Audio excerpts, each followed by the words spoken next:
when I'm sitting with 5 Black women and we're discussing about the state of the image of Black women domestically and globally, and why they're the least married, the highest divorce, and the least clicked on social dating apps. And they're giving all these different reasons and explanations, some legit and some not. And despite all the reasons and justifications for why they feel they can be and dress and wear and have on what they want to, a question was asked by an audience member. Ladies, do you believe y'all are in competition with the other women around you? And all 5 of them said no. The least married, the most divorced, with the highest rates of single parent households, is saying that they're not in competition with the women around them. And they're also complaining about the men that date outside of the race and outside of the culture.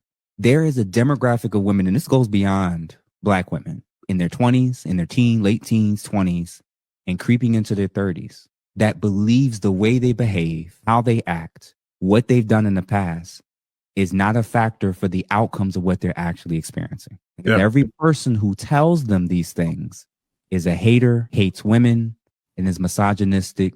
They're conditioned to think that way. Feminism taught them you are entitled and free to date who you want, have sex with who you want, and have children with who you want. But it never told them about the consequences of living like that. And then they were taught that anybody that does tell them that are the worst things imaginable. So it's created a narcissistic space where ego and narcissism and vanity is allowed to reign. And when you're done doing that run, there's going to be a great outcome on the other end. A lot of y'all going to be sharing, men.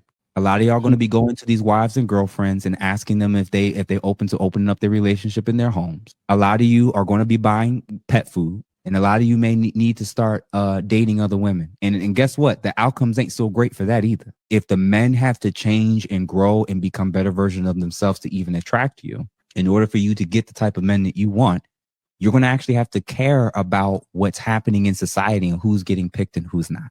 And if you want to keep listening to social media and if you want to keep listening to your single girlfriends, you can. But don't be shocked if your outcomes don't significantly improve.